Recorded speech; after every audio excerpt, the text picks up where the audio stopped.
Fernández Mota, donde hoy tenemos el honor, el placer de recibir a dos personas ilustres, cada una a su manera. No es cuestión de edad, sino de conocimientos y de causa. Y en principio quiero disculpar un poco, en cierta medida, a la delegada de Cultura, Pilar Pintor. Hoy es un día de múltiples actividades en Algeciras. Es una ciudad bonita, que una ciudad se mueve y bulle.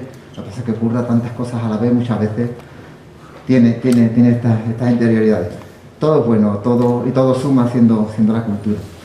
Pues como bien le decía, tenemos en la mesa para hablar de un libro interesantísimo de investigación.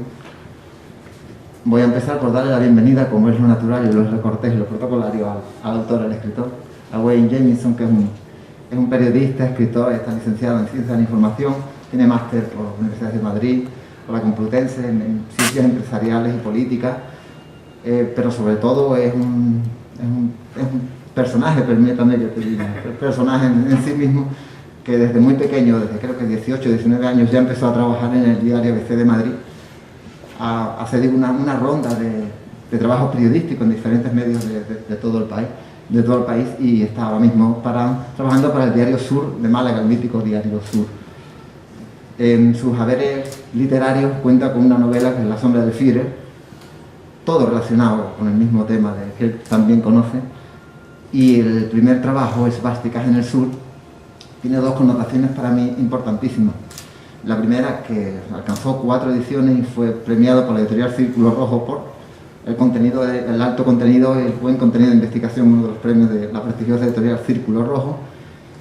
Nos viene un documental que yo, ahora que estoy aquí, es cierto que les invito a que lo busquen en los canales de YouTube. Sí, están abiertos gratuitos. Digo porque yo lo he visto, yo lo he disfrutado más que lo he visto, que también se llama Esvásticas en el Sur, y que recrea un poco ese mismo ambiente que vamos a encontrar en este soberbio trabajo, que no es más que un paseo por esta nuestra provincia gaditana. Él es de Rota, aunque está afincado en Jerez, y es un paseo por esta provincia gaditana que tantas historias tiene alrededor de la Segunda Guerra Mundial, por ese carácter estratégico fundamental que tiene toda la provincia, que nos hace soñar con hoteles como nuestro Cristina, lleno de espías, y con espías a su manera importantes y conocidas como la famosa Reina de Corazones, que no ha estado aquí con 89 años de puro milagro, porque según me cuentan, si la Reina de Corazones viene aquí, los demás tenemos que callarnos. O sea, que es importante la vitalidad de esta mujer y los estudios. Esto es básicamente Esvásticas en el Sur 2, cuya lectura recomiendo tremendamente. Y en la otra parte, como todo autor tiene su presentador, también es un lujo contar con Enrique Pérez Benítez, que además de amigos, y además creo que deberían de conceder la medalla de la constancia por su actividad cultural y por su presencia en todos los actos que se organizan, con lo cual dice mucho.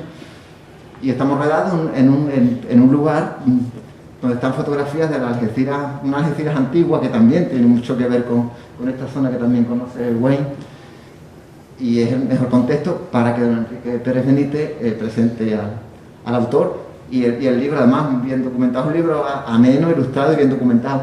Y Enrique Pérez Benítez tiene, además, la particularidad de ser sobrino nieto de otro singular algecireño, como él mismo define, don Juan Pérez Arriete, que permítanme, bueno, las circunstancias de la vida hacen los momentos, los protocolos de estas historias que parece que nunca llegan. Hoy, hace unos días que falleció el cronista oficial de la ciudad, don Luis Alberto del Castillo, y Juan Pérez Arriete también fue cronista de esta ciudad. De alguna manera, en esta misma sala ambas cosas se unen porque ambos han estado utilizando esta sala y estas dependencias. Creo que por el bien de la historia, de la cultura y de los libros, escuchar a Wayne Jamison y a don Enrique Pérez Benítez nos va a hacer una tarde placentera, selectiva, pero muy nuestra. Muchas gracias a todos. Suya es la palabra.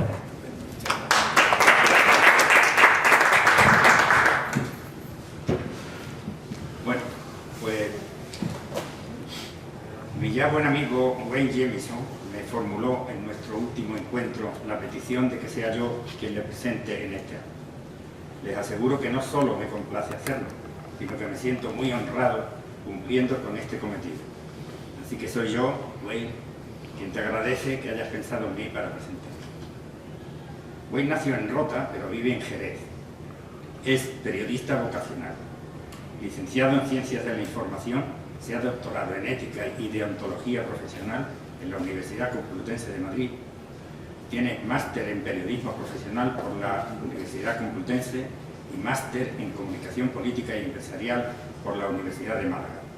Actualmente cursa los grados de lengua y literatura, así como de historia y patrimonio en la Universidad de Burgos.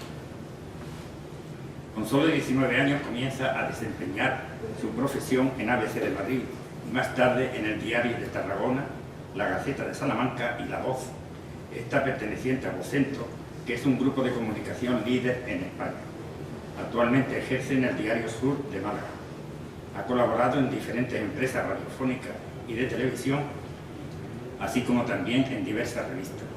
Es autor de una novela titulada Las sombras del Führer, editada en 2017 por Círculo Rojo, y del ensayo Doctor Pirata, un médico nazi en la España de Franco, editada por Kailas en 2020.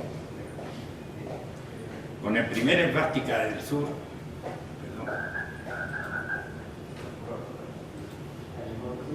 con el primer esvástica en el sur, del que se han publicado ya, no lo he apagado.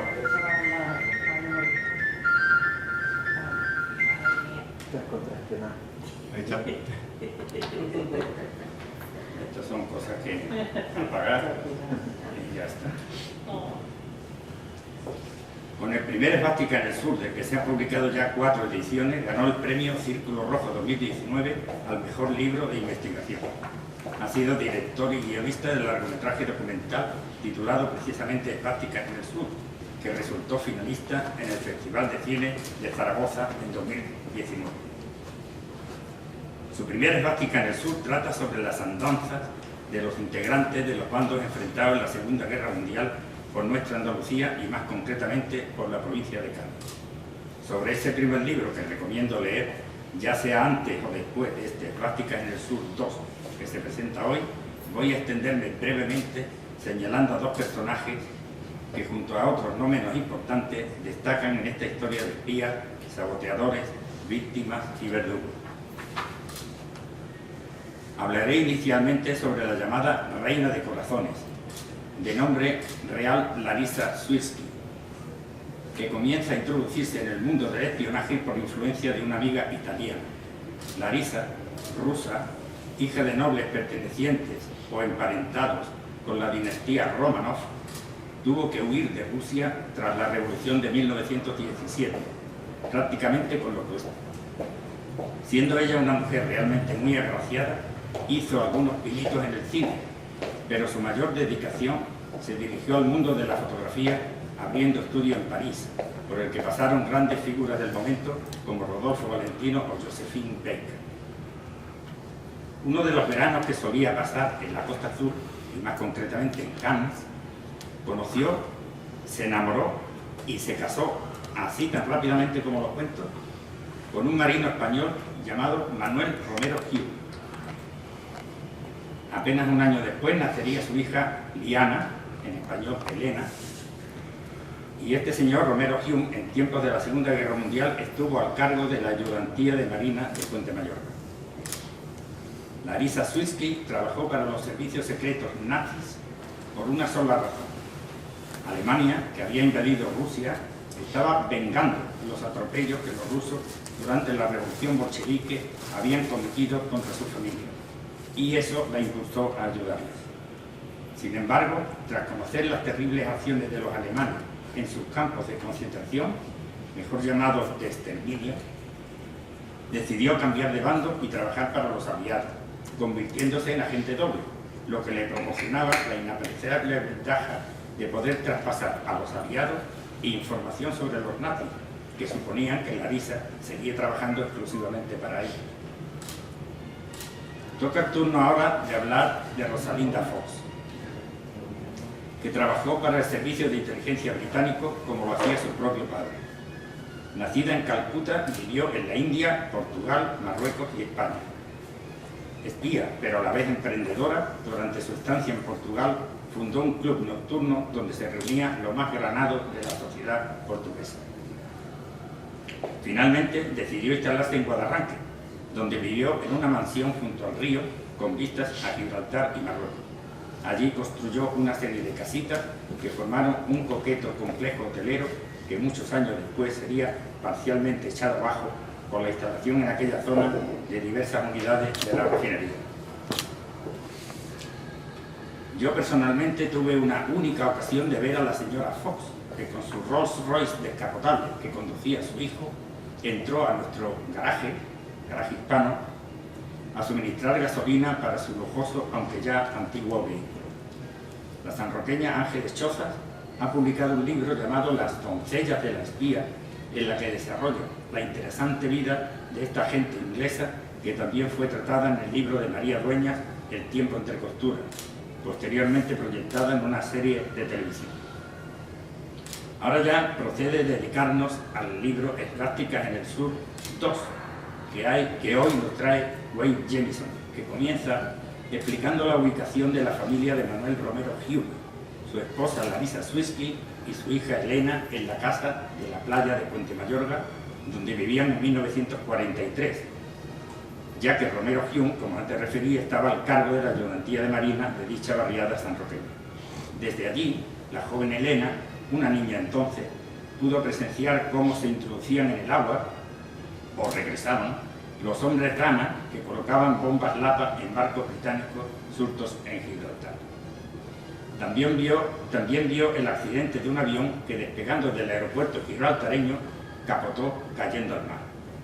En ese accidente, lo pongo entre interrogación, porque no sabemos si fue un accidente o un atentado, falleció el general Sikorski, jefe de las Fuerzas Armadas de Polonia.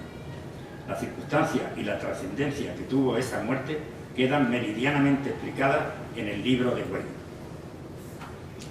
Por cierto, Wayne, ¿qué te ha movido a contar todas estas historias y por qué esta especialización en el Tercer Reich? Yo creo, bueno, buenas noches, gracias por haber venido y agradecer en primer lugar al Ayuntamiento de Algeciras por haberme invitado a presentar mi libro. Gracias a ti, Enrique, también. Y yo quiero explicar también por qué te invité a ti a que me presentases, ¿no? El otro día lo hablábamos por teléfono. O sea, yo no soy historiador, porque estoy preparándome para ello. No soy escritor, aunque me estoy preparando para ello. Yo soy periodista. Y como periodista busco historias que yo considero que son interesantes y que merece la pena contar, ¿no? Pero claro, el ir a un archivo y consultar un archivo, bueno, lo puede hacer, no voy a decir cualquiera, pero sí es un trabajo que con una especialización concreta sí se puede conseguir. Yo intento siempre ofrecer la vertiente humana, ¿no? Poner a todas las historias, o a la mayor parte de las historias posibles, nombres y apellidos. Y buscar fuentes directas. Esas fuentes que en archivos, que también las hay, historias cuya fuente principal son los archivos y los expedientes y los documentos. Esos testimonios directos que de otra forma, si no, seguramente son historias y testimonios que se pierden. Y en este Esplásticas en el Sur 2 hay un par de historias cuya fuente principal fuiste tú. Entonces, qué mejor que alguien como tú que me presentase, ¿no? Igual que Liana Romero, la hija de Larisa Swirsky de la Reina Corazones, que luego si queréis algo un poco más sobre ella, me acompaña en algunas presentaciones cuando la mujer puede, tiene 89 años. Creo que le otorga un valor añadido a mis trabajos, ¿no? Que lo diferencia. O sea, si alguien quiere un trabajo histórico, concienzudo, yo les recomiendo el libro de Alfonso Escuadra, por ejemplo, que se presentó ayer en la Villa. Si quiere algo más novelado, yo creo que la última novela de Pérez Reverte ambienta muy bien también muchas de las cosas que sucedieron por aquí en estos mismos años, ¿no? Insisto, yo soy periodista y como periodista creo que es el reflejo de mi trabajo, ¿no? ¿Que por qué? Pues yo soy uno de esos, en el buen sentido de la palabra, friki de la Segunda Guerra Mundial, ¿no? Soy friki de la Segunda Guerra Mundial, insisto, en el buen sentido de la palabra, pero también soy un lector compulsivo, leo de todo. Soy de esos que siempre están leyendo 4 o 5 libros a la vez, y según el estado de ánimo, el momento, pues cojo uno, cojo otro, ¿no? Siempre impepinablemente hay uno que tiene que ver con la Segunda Guerra Mundial, eso siempre. ¿Qué sucede? Que con mi primera novela, La sombra del Führer, que ambiento parcialmente en la playa de los alemanes, hice un trabajo no de investigación, sino de documentación previa. Y es cuando yo empiezo a descubrir, a darme cuenta que había muchas historias que sucedieron en el sur del sur, que yo le llamo, en aquellos años, que no eran conocidas, ni siquiera eran conocidas para un friki como yo, insisto, que le gustan estas historias y que lo lee todo lo que llega a sus manos, ¿no? Y es cuando empiezo a darme cuenta y empiezo a dibujar en mi mente, pues yo creo que es el mensaje que yo quiero que llegue con mis trabajos, ¿no? Que es que en esta zona, en el sur del sur, tuvo una importancia capital en la Segunda Guerra Mundial. El desarrollo, el devenir de la Segunda Guerra Mundial estuvo a punto de cambiar y no lo hizo por muy poco, por cosas que pasaron aquí, ¿no? Tú lo has comentado antes, la situación estratégica de esta zona, Gibraltar, el estrecho como puerta de acceso al Mediterráneo, trampolín también de acceso al norte de África, en un momento convulso hizo que esta zona se convirtiese en un nido de espías, saboteadores y en escenario de operaciones secretas que yo creo que en muchos casos son desconocidas. Las que se encuentran aquí, en algunos casos, pues sí podrían ser más o menos conocidas, pero la mayoría he intentado que sean totalmente inéditas, ¿no? ¿Y qué pretendo con eso? Pues en el primer Fantásticas en el Sur había 49 historias independientes, autoconclusivas, capítulos, reportajes, unos más extensos que otros. En este segundo hay otros 47, se puede leer de forma independiente, que lo que intentan es, al final, trazar un boceto y que cale eso, ¿no? Que lo que aquí sucedió fue muy importante y que para mi sorpresa no ha trascendido, o no hay esa conciencia, ¿no? De esa falsa España neutral. Aquí no pasó nada, aquí sí pasó mucho, lo que pasó aquí. No pasó en Madrid pasaron otras cosas, no pasó en Barcelona, pasó aquí. Lo que importaba estaba aquí. Y aquí yo siempre lo digo, ¿no? Aquí llegaron a operar a la vez agentes secretos de hasta 7 países diferentes a la vez. Aquí hubo agentes hasta japoneses, que yo digo, joder, al principio, gente japonesa no tiene mucho sentido, ¿no? Porque pasar desapercibido no es fácil. Bueno, lo que hacían era lo mismo que hacían los alemanes con las operaciones de sabotaje. Pagaban a españoles para que fuesen ellos que se marchasen las manos, ¿no? Entonces, bueno, todo eso ha dado pues, lugar a descubrir pues, personajes e historias que yo creo que merece la pena que se conozcan, ¿no? Luego ya cada uno que la valore, que pues, habrá una que le gusten más a unos, otras que le gusten menos a... Pero al final lo que se compone es eso. Yo intento pues, que cale eso, porque lo que pasó aquí fue muy importante. ¿Verdad? Capítulo a capítulo podrá el lector darse cuenta de la importancia de las operaciones militares en este rincón de nuestra provincia, los sabotajes llevados a cabo en Gibraltar, con referencia explícita de nombres, apellidos y circunstancias de los espías, agentes de uno o de otro lado e incluso agentes dobles, algunos con sueldo fijo y otros con gratificaciones por trabajo realizado, así como que varios de ellos fueron descubiertos y ajusticiados. Hace Wayne especial mención de la Operación Félix, que era un proyecto de invasión y toma de Gibraltar por los alemanes, operación que finalmente no se llevó a cabo. De haberse producido la planeada toma de Gibraltar por el ejército alemán, bien pudo cambiarse el curso de la guerra, pues de haberla efectuado, los nazis habrían tenido el control del estrecho, dificultando enormemente las operaciones británicas en el norte de África, al tener la posibilidad de impedir suministros de combustible, material de guerra y hasta el equipo humano necesario. Como reconocieron los alemanes en el juicio de Nuremberg, renunciar a la toma de Gibraltar fue su gran error. Los datos volcados en este libro están contrastados con documentos oficiales de los archivos nacionales del Reino Unido, así como diversos informes de la CIA y hasta copias de una carta manuscrita del embajador británico. Documentos expuestos en este libro a través de diversas fotografías, y ello significa una enorme tarea de investigación que ha debido costar un trabajo apreciable al autor. Yo tengo una curiosidad. ¿Cómo pueden consultarse documentos secretos oficiales? ¿Quizás prescribe el secreto cuando pasa un número de años? ¿O no, puede estar...? En este caso sí que es verdad que no son... un libro anterior, Doctor Pirata, sí que tuve que ingeniármelas para acceder a expedientes que había en este caso en el Archivo Nacional de La Haya, que sí, que estaban todavía clasificados como secretos y que en teoría no se podían consultar. En este caso no, son todos expedientes, documentos que sí se pueden consultar, sí que lo que hay que saber es dónde están, cómo encontrarlos y bueno, muchas veces también pues saber cómo buscar un nombre, ¿no? Porque por ejemplo Larissa Swirsky, la reina de corazones, si buscas por Swirsky te puedes encontrar con que si la W, si es con W, con V, con I latina, con Y, que al final lo encuentras en los archivos británicos como Queen of Hearts, como reina de corazones. Sí que es verdad que yo creo que una de las partes que más satisfecho me siento profesionalmente de este trabajo es haber podido demostrar documentalmente quién está detrás, o quién estaba detrás de la reina de corazones. Durante mucho tiempo se especulaba, sobre quién podía estar detrás de esa gente que había sido pues, tan importante en lo que sucedió aquí en el campo de Gibraltar concretamente. Se especuló pues, si podía ser una, podía ser otra. Bueno, Liliana Romero, su hija, esta mujer de 89 años, siempre defendía que era su madre, ¿no? Pero había quien lo ponía en duda.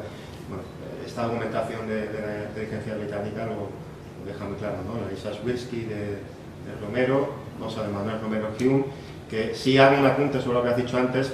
Manuel Romero Hume tuvo un primer destino en Ceuta, y es en Ceuta donde a su mujer la captan los alemanes a través de una agente italiana, Anita Colombo, que entonces, bueno, pues en aquella época, pues aquella zona Tánger y demás era un punto caliente también, estamos hablando del año 40-41, el tema de espionaje.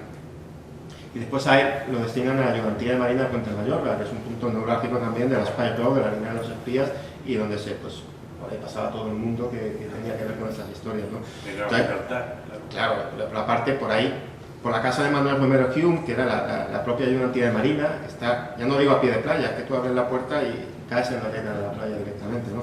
Y enfrente tienes el peñón. Por ahí pasaban italianos, pasaban alemanes, y luego cuando su mujer empieza a trabajar para los británicos, que es ella la que se ofrece a los británicos. Y pues empiezan a pasar pues también, pues no sé, Ian Fleming, o sea, personajes, yo digo siempre, la creen del espionaje del siglo XX, buena parte estuvo aquí y pasó por esa casa también. Entonces, bueno, y la importancia que tuvo esta mujer, más allá de este juego de espías y un poco de película, que sí que lo fue, yo creo, bueno, lo dice la inteligencia británica también, ¿no? Que es que gracias a ella se descubrió cómo operaban y desde dónde operaban los italianos en esas operaciones de sabotaje que hacían contra intereses británicos, sobre todo en la vía de Algeciras, ¿no? Porque lo que era operar o hacer operaciones de sabotaje dentro de Gibraltar lo hacían los alemanes a través de españoles, a lo que, como tú muy bien has dicho, pagaban y pagaban muy bien. Por meter un explosivo dentro de Gibraltar se llegaban a pagar hasta 100.000 pesetas de la época, que es una barbaridad. Entonces, claro, lógico también que hubiese gente que tuviese una motivación económica en la hora de hacer eso también, ¿no? Más allá de la ideológica. Otro aspecto tratado en estos libros es la acción de dos comandos italianos. Uno, la flotilla Mas, que estaba al mando de Junio Valerio Borghese, el llamado Príncipe Negro, que desde el buque Olterra, atracado en un malecón del puerto algecireño, salían torpedos dirigidos por pilotos. Y tenemos ellos hicieron una abertura por debajo de la línea de flotación y preparaban en seco el torpedo y después lo bajaban a la piscina que se había formado, y por esa abertura salían los nayales. Lo que se da aquí arriba, perdón, sí, tenía incluso hasta sus propios talleres donde pues, no solo montaban los mayales, porque los mayales llegaban con piezas en Italia, ¿no?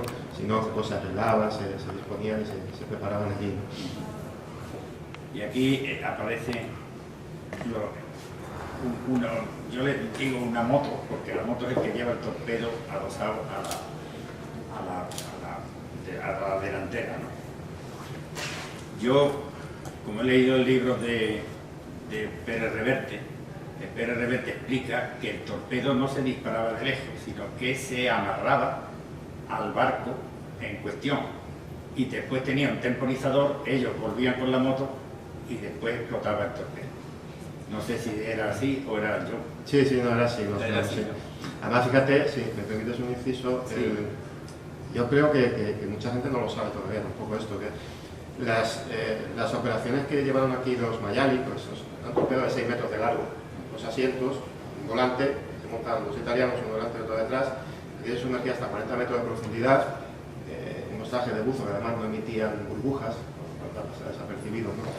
Pero bueno, las operaciones aquí tuvieron mucho éxito, aquí en Alejandría sobre todo, ¿no? Cuando fueron aquí las únicas que se llevaron a cabo. Aquí creo que fueron, no sé, 14 o 16 buques italianos que llegaron a hundir. ¿Qué sucedió? El éxito trascendió, y gracias a ese éxito se ideó otra operación para atacar, fíjate, en Nueva York con ese sistema, el mismo sistema que estaba operando aquí. Se lo iban a llevar con Valerio Borghese para atacar el puerto de Nueva York, ya cuando los americanos entraron en la guerra.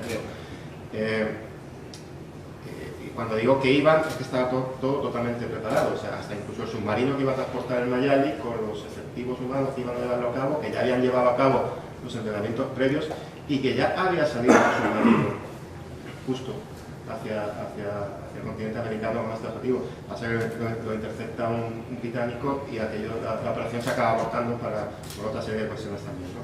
Pero lo que sucedió aquí, fíjate lo que pudo acabar también, ¿no? Derivando, que hubiesen atacado pues, Nueva York con el mismo sistema. Sí. Había otro equipo, este de Hombre Rana, dirigido por Antonio Ramuslino, que es este señor, que estaba casado con una española, se llamaba Conchita Pérez del Corral, desde Villa Carmela en Puente Mayorga. Esta era Villa Carmela. Allí se zambullían en la playa para adosar en los cascos de barcos británicos del puerto de Gibraltar bombas lava. Pero el coordinador jefe de todas esas operaciones, tanto de Lorterra como de Villa Carmela, era Giulio Pistono. Yo lamento que solo tengo esta oh, caramba. Y porque y realmente me ofrece buena parte de la información de Giulio Pistono, ¿sabes? Entonces yo creo que...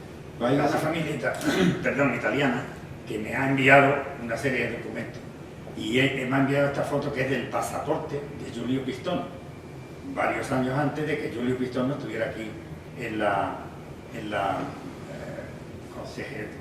era vicecónsul de Italia.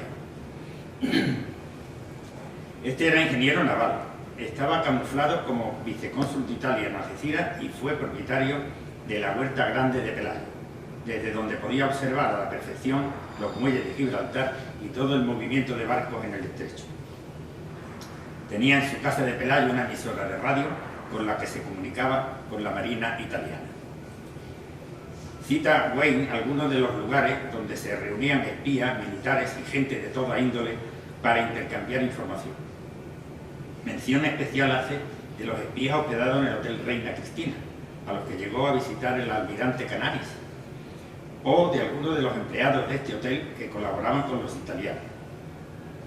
Yo he podido conocer los nombres de algunos de ellos, como los porteros Norberto Bosco y Aguilio Guide. Este fue propietario de Bar Colón, que estaba entre la Acera de la Marina y el Mercado.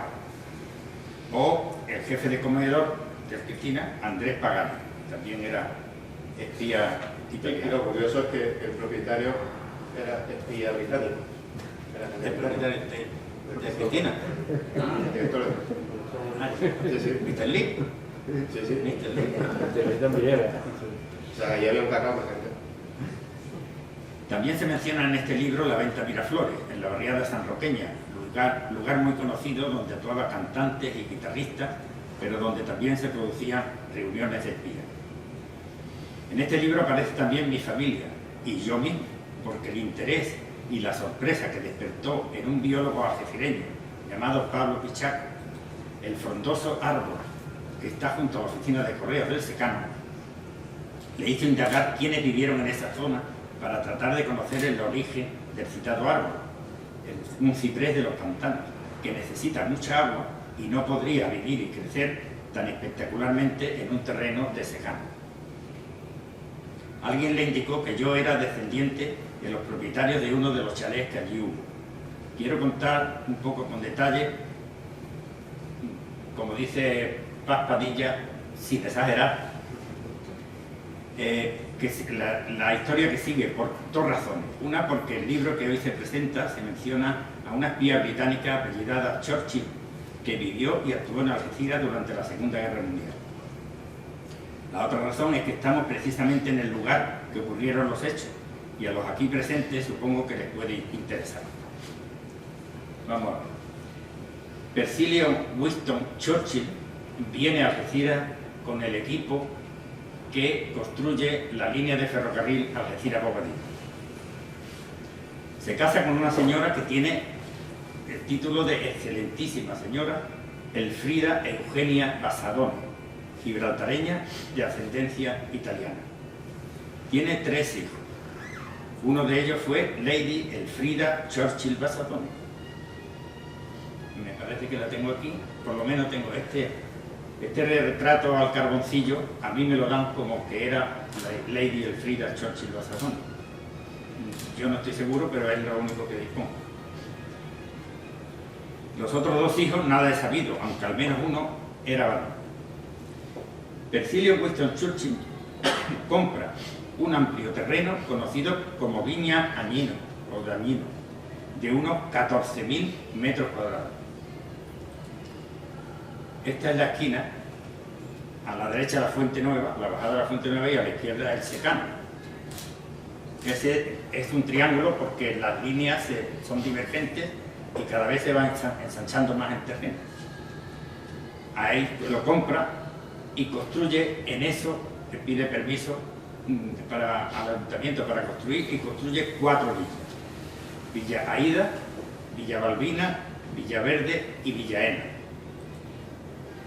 Estas son Villa Aída y esta es Villa Balbina.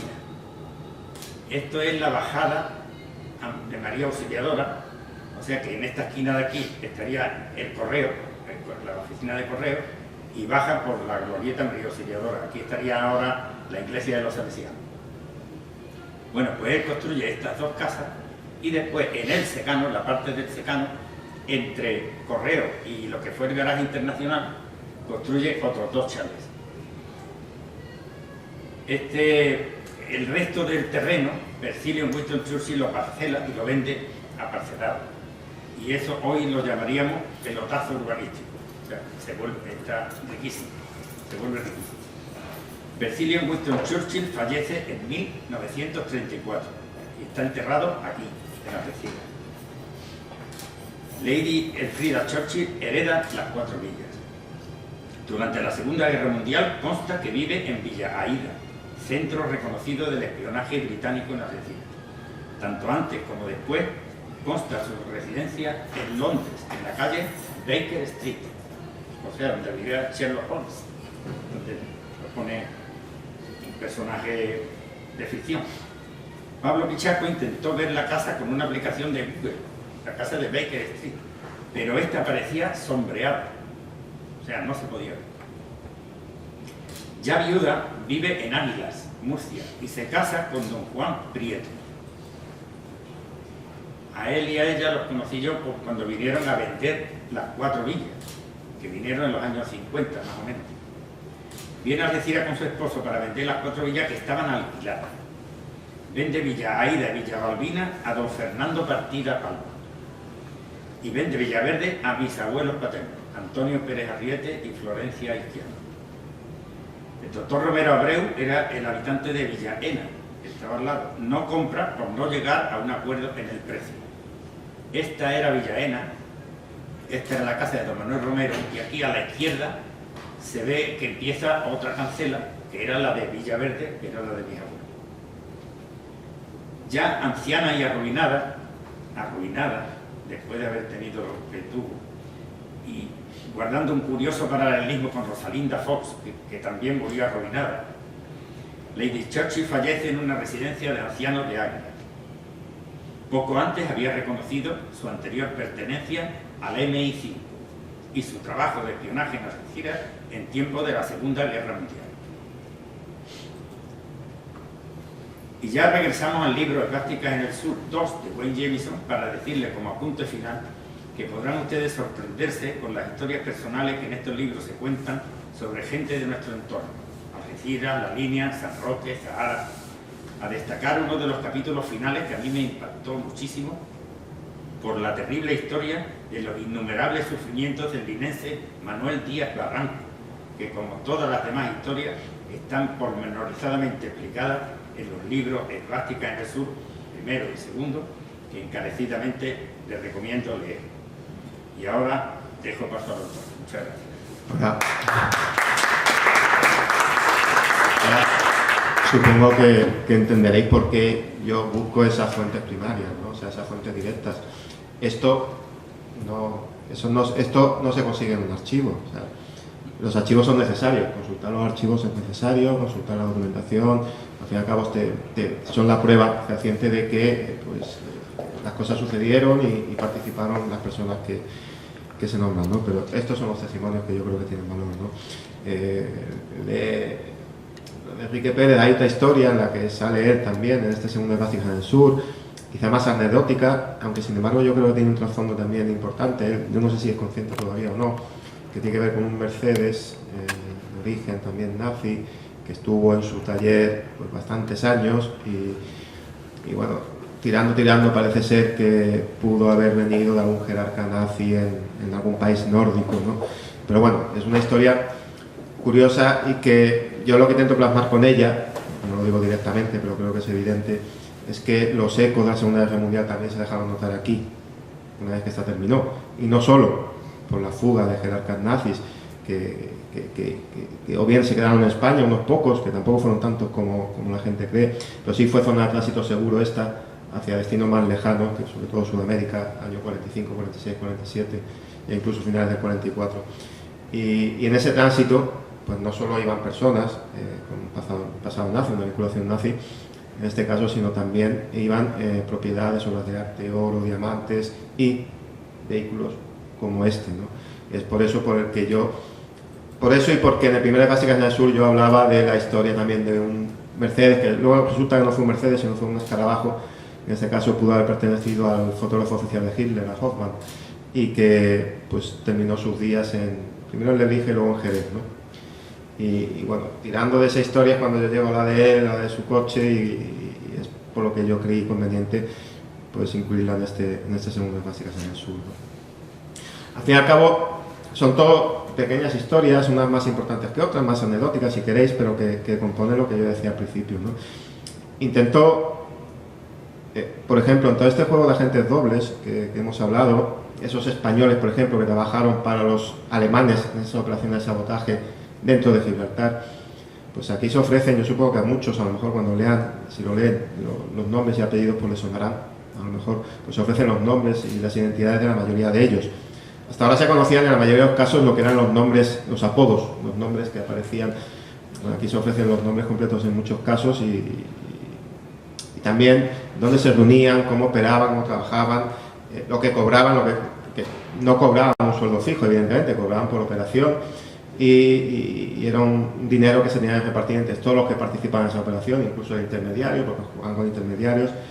Y una cosa muy curiosa, a mí hacían aquí las operaciones de sabotaje, metían el explosivo dentro de Gibraltar y luego se iban a cobrar a la Embajada de Madrid, pero que en Madrid les pagaban las dietas por ese desplazamiento. O sea, cosas curiosas, pero que al fin y al cabo sí que ponen de manifiesto que aquí no era una cosa aislada lo que pasaba, sino que aquí era una cosa que estaba muy estructurada, muy organizada y que había un interés muy concreto de que primero en torno a la operación Félix y la conquista de Gibraltar, pero después también manejar la información de todo lo que pasaba por aquí. El tránsito, luego vino la operación Torch, invasión del norte de África, cuya base de operaciones se instaló en Gibraltar también en el año 42. Y todo lo que pasase por aquí, aviones, barcos submarinos y tránsito militar era de interés para unos y para los otros. Tú lo has comentado antes, Hermann Göring en las entrevistas previas al juicio de Nuremberg reconoció que era gran equivocación, Hermann Göring, el jefe de la Luftwaffe alemana, la gran equivocación de ellos fue no haber cometido o no haber llevado a cabo la invasión de Gibraltar, que tenía fecha, 11 de enero del 41, y que al final no se llevó a cabo por diferentes circunstancias. Hitler, el propio Hitler, poco antes de morir, reconoció también dentro del búnker de la Cancillería que su gran equivocación fue no haber llevado a cabo la operación de Gibraltar, que en su momento él la retrasó pensando que podía cometer pues, lo que llevó a cabo en Rusia, el frente ruso, que aquello iba a durar pues, pocos meses y que luego podría retomar la operación Félix modificada y adaptada a las nuevas circunstancias.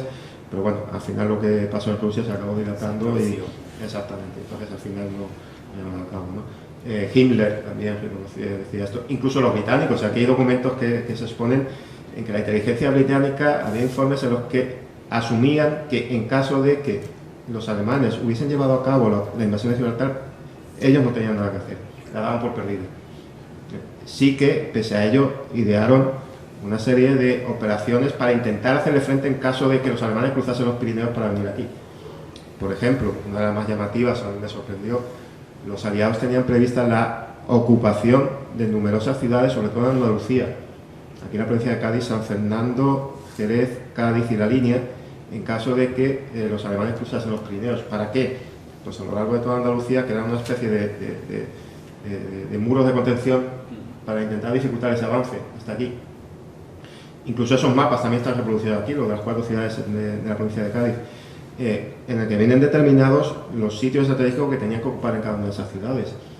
Con lo cual, no estamos hablando tampoco ni de operaciones improvisadas, ni de operaciones para combatir esas operaciones tampoco improvisadas. Aquí se jugó, se libró una partida de ajedrez muy importante, ¿no? Y en la que se invirtieron muchos esfuerzos y que, para mi sorpresa, insisto, no es conocida, y yo sigo manteniendo la esperanza de que esto acabe trascendiendo. Y digo lo mismo, y la mitad de mi sangre es americana, pero que si esto hubiese pasado en Estados Unidos, aquí hubiésemos tenido ya, pues seguro, varias películas americanas o series americanas, segurísimo, porque hay personajes como estos que hemos nombrado, muchos más, ¿no?, que estuvieron por aquí y bueno, que son personajes de película, ¿no? Aquí se hizo una película, una parte se rodó en Algeciras, se llamaba Danae, la mujer que vino del mar, Sandra Milo y Vittorio De Sica. Sí, hace ya unos cuantos años, sí, muchos años, y trataba un poco sobre sí, pero atentados que hacían. Sí, pero yo me refiero un poco a lo que, por ejemplo, ahora Pérez Reverte hace en su novela, que sí que es verdad que Pérez Reverte lo focaliza todo mucho en el tema de los italianos y los italianos de sabotaje, porque aquí hubo agentes de 7 países diferentes operando a la vez. Sí que es verdad que lo que más daños hicieron y actuaron de forma independiente con respecto a los alemanes en operaciones de sabotaje fueron los italianos. Aquí ellos tuvieron 3 bases de operaciones secretas. Siempre se hablaba de Villa Carmela, donde salían los rusos, bajaban por el río Cachón, exactamente, y con las bombas Lapa, el buque embarrancado en la bahía de Algeciras, en Ortega, con esa línea de flotación, por debajo de la línea de flotación, donde salían los torpedos humanos, pero había una tercera base secreta, que en este caso estaba en la bahía de Cádiz, y que era a donde se alojaban los italianos que venían desde Italia para llevar a cabo estas operaciones. Los italianos siempre trabajaban por parejas, siempre eran los mismos. Y fuese aquí, en Alejandría, en Malta o donde operasen. Venían, pero claro, no venían y se quedaban aquí. Antes se quedaban en este otro buque que también se suponía que estaba averiado en la bahía de Cádiz, y aquello era una especie de hotel flotante para ellos, ¿no? Y bueno, luego estaban los alemanes que llevaron a cabo las operaciones de sabotaje dentro de Gibraltar a través de españoles.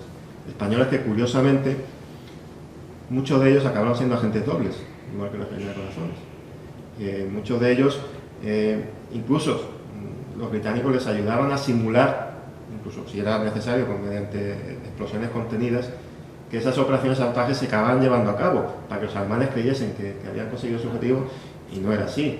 ¿Con qué? Pues para que esa gente pudiese seguir trabajando para los alemanes y así suministrar información muy valiosa, y para que les pagasen. Los alemanes pagaban muy bien, los británicos pagaban mal, pero cuando te daban una serie de beneficios, por ejemplo en tabaco rubio, en pases para dentro de Gibraltar, etcétera, etcétera, hay una serie de... y muchos de ellos, insisto, acabaron siendo agentes dobles. Hay un tal Carlos Calvo Chozas, que siempre se ha vendido como uno de estos falangistas que estuvieron al servicio de los alemanes, pues resultó que era lo que había sido, que fue un agente doble, ¿no? 2 de ellos los acabaron cogiendo y siendo ejecutados en Gibraltar, que no eran agentes dobles en este caso, ¿no? Pero bueno, insisto, ese juego pues, aquí ha dado pie, o ha dado pie a muchas historias que a mí me parecen, a mí que me gustan mucho las historias, contarlas y escucharlas y verlas, me parecen fascinantes, ¿no? Muy bien, yo tengo la historia de este Mercedes. Este no es el Mercedes, este no es blindado, este es un Mercedes 770K, pero no blindado. De este se hicieron menos de 100 unidades, y eso pesaba muchísimas... 1.500 kilos. Un autobús, es un autobús. Se ha puesto aquí la matrícula con una aplicación. Esta era la matrícula del coche que estuvo guardado en nuestro garaje. Tengo aquí la historia, ¿no? Y eso es lo que me ha permitido a mí tirar de ahí y ver que su origen estaba en un país nórdico. Este era el Mercedes, era igual que este, pero este no es blindado, porque el blindado se le ven, lo tengo aquí también, los blindados, estos son los tubos de escape. Tenía 8 cilindros en línea, 2 bujías por cada cilindro, por tanto tenía 2 delcos, dos sistemas de encendido, y tienen los dos.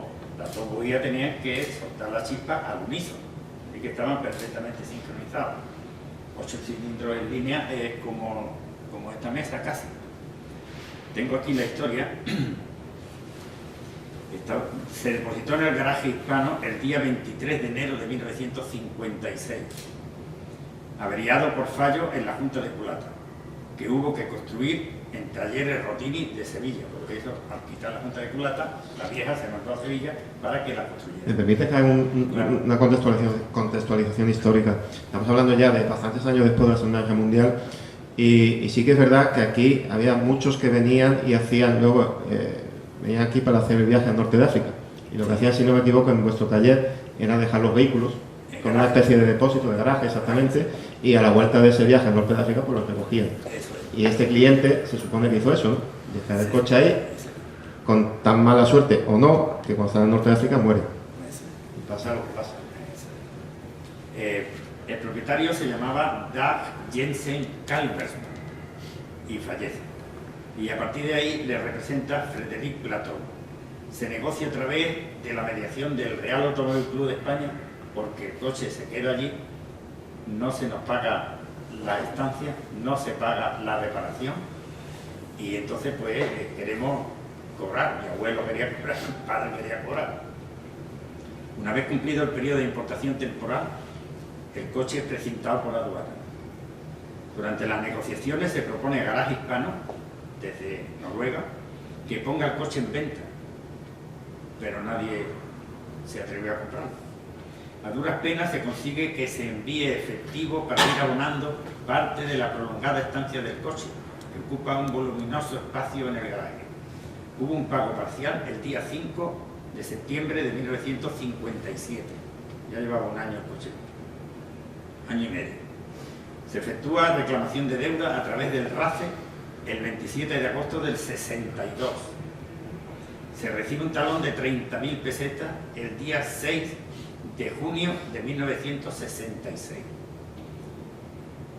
Y ya vienen a recoger el coche. Se efectúa el desprecintado del coche por la aduana, lo desprecinta el vista de aduana don Emilio Lleró. El día 28 de junio del 66 recoge el coche el señor Jack Henry Björkland. El vehículo es trasladado a Cádiz sobre un camión para embarcar con destino a Noruega. El coche estuvo depositado en el garaje 10 años, 5 meses y 6 días. El Mercedes era de cilindrada 7.655 centímetros cúbicos, 8 cilindros en línea, 2 bujías por cilindro, 230 caballos, 160 km/h de velocidad máxima, peso 5.500 kilos. O sea que había que poner a 160 un coche que pesaba 5.500 kilos. Pues ya tenía caballos el motor. Tenía 6 baterías debajo del asiento del conductor, 6 baterías con selector para utilizar cualquiera de ellas. Va a arrancar, no arranca, cambias de batería.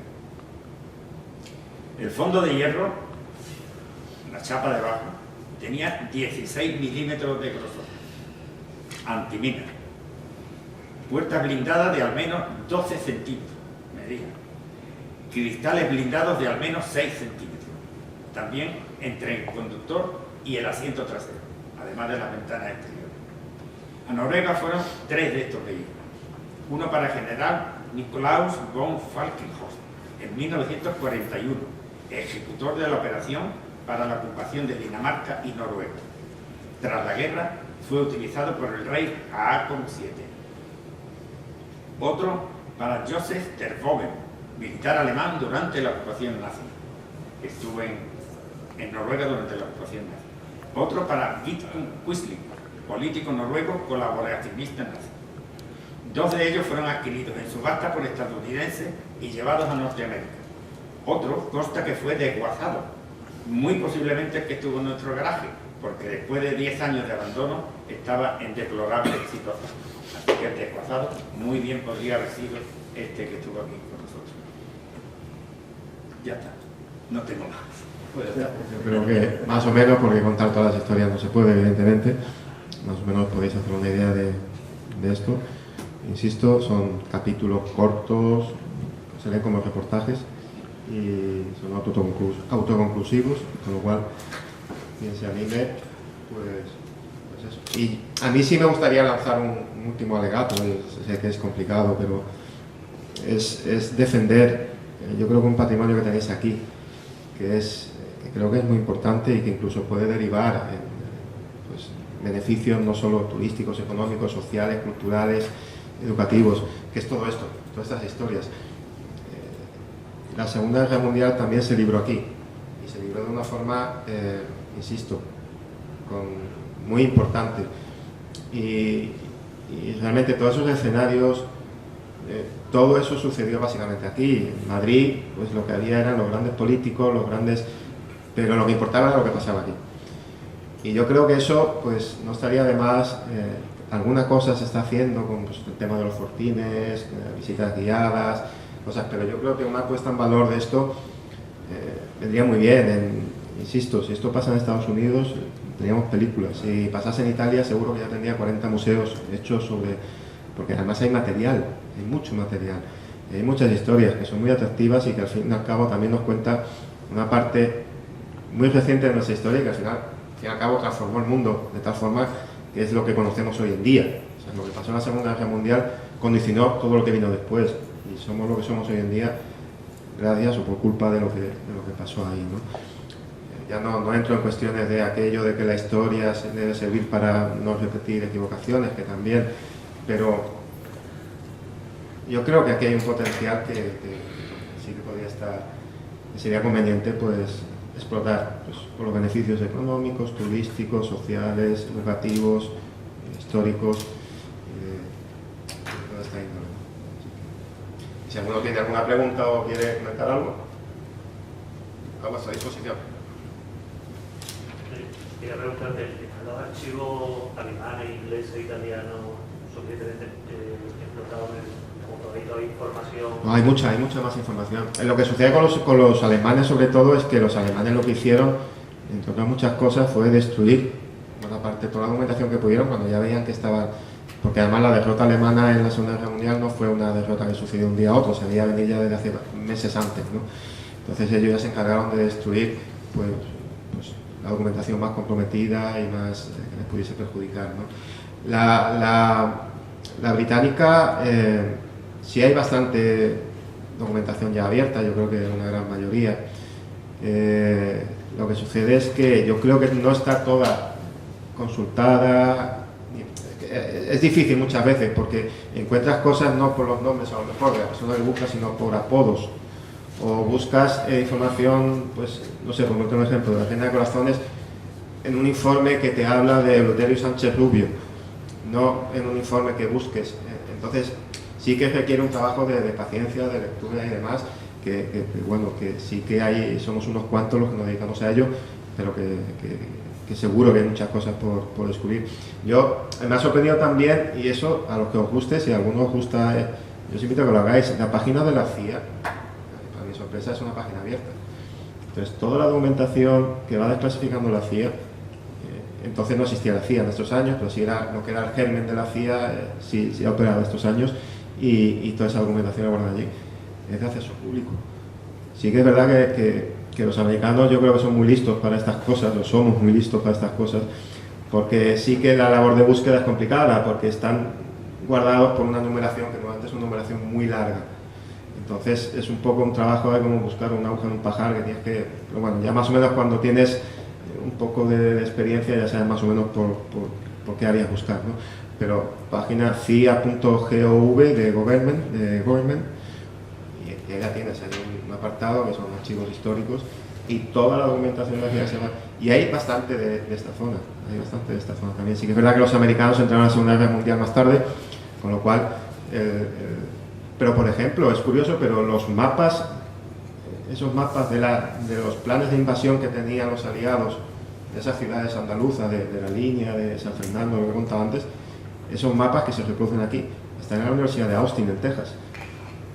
A mí me sorprendió, dice, bueno, ¿qué hacen en la universidad? En el archivo de la Universidad de Austin, en Texas, están esos archivos, ¿no? Bueno, muchas veces es saber dónde buscar y muchas veces también es saber dónde, o que tenga la suerte que alguien te diga, o que... Pero bueno, no sé, yo me acuerdo en el Nacional de La Haya, en Holanda, para un personaje, Doctor Pirata, que es un libro anterior mío, un médico nazi que estuvo en Chipiona y que bueno, tiene una historia brutal. Sí, lo que te comentaba antes, esa documentación de él está clasificada como secreta hasta el año 2029. Fue un agente de la Gestapo que llegó a Madrid, luego acá en Chipiona, ahí protegido y con una identidad falsa.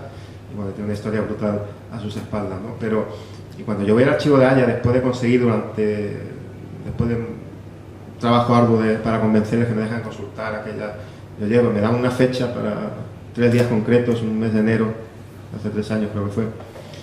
Y yo llego allí y claro, yo me esperaba encontrar 2 o 3 documentos, informes de este personaje, y me sueltan 2 cajas enteras de expedientes, pero es que antes a la entrada me habían quitado todo. O sea, allí no te dejan ni llevar un móvil, ni llevar un ordenador, me dejaron un cuaderno y un lápiz, ni siquiera un bolo. Claro, yo me veo con cientos de expedientes de documentos de este hombre, a mí se me caía la baba, claro, como diciendo. Pero yo lo único que pude hacer es transcribir a mano y a ojo, porque en holandés además es un idioma que creo que está hecho mala leche, porque es que hay palabras eternas con a lo mejor 2 vocales y es tremendo transcribir a mano por intuición, un poco por palabras que tú veías, SS, Gestapo, Madrid, no sé qué, llegaba por la noche al hotel y en el Google Translator traducía lo que, y joder, pues por aquí, al día siguiente seguía por ahí o no seguía por ahí, en función de lo que, así estuve 3 días. Qué difícil. 9 horas, además no te puedes escapar porque te ponían un gorila aquí al lado, entiendes, que no se separaba de ti, se iban turnando 2 gorilas, cada media hora se levantaba uno, sentaba al otro, entonces no podías hacer nada. Porque no hay forma de coger, pues eso lo han quitado. Entonces sí, que depende del informe, del expediente, de la persona, del archivo, de la política del país en cuestión respecto a la materia. En España, por ejemplo, el Archivo Militar de Guadalajara, ahí, por ejemplo, están todos los expedientes no solo militares de aquellos años, también lo de, por ejemplo, Miranda de Ebro, el campo de concentración, lo de Escorial, todo eso lo llevan militares y bueno, sí que son un poco estrictos a la hora tienes que seguir unos protocolos, pero una vez que vas allí eso te facilita bastante sí que es verdad que te sueltan allí las carpetas y tú tienes que buscar, pero bueno, hay muchísimo por Cuesta, ¿no? bueno, pues claro, pero lo que él preguntaba, que si hay por seguro, muchísimo. Los archivos ingleses, bueno, las inglesas más abriendo documentos. Sí, es más, yo creo que de los que yo es de los más permisivos. Sí que es verdad que tienes que tener algún permiso, o sea, o acreditar que eres un investigador o periodista y muchas veces para qué estás buscando esa información. Pero bueno, ya una vez que, en mi caso, no tengo carnet de investigador y demás, y tengo unas claves también, usuario y contraseña para entrar, que eso facilita mucho el trabajo. Yo puedo entrar y consultar esos archivos, o muchos de ellos desde Jerez, donde vivo yo, desde Málaga, no tengo que irme allí. Hasta hace 7 o 8 años había que desplazarse allí, con todo lo que eso implicaba. Tiempo, dinero y riesgo también, porque tú ibas allí un poco y no sabías lo que ibas a encontrar. Ahora sí, a nosotros, a mí que me gusta esto, me puedo pasar horas y horas y horas estudiando por ahí, pero sí que es verdad que ahí descubre muchas historias, y es que ya te digo, nombres y apellidos de todas estas personas, lo que cobraban, dónde vivían, cómo se movían, dónde se veían, de quién eran amigos, en qué bar se tomaban la cerveza para luego quedar ahí y meterse. Está aquí, pero no porque lo cuentan esos informes. Muy bien. Lástima que no hayamos tenido el público que te merece. No, fíjate. Yo lo he intentado. Yo encantado. Yo siempre, mis historias siempre digo lo mismo. Mis historias que donde quieran y quieran escucharme, yo encantado de estar en visión. Yo creo que el día ha sido un día de principio de puente largo. Es difícil. Mucha gente te habrá sabido, o está de fiesta, o está porque esos bares están llenos. Muchas gracias.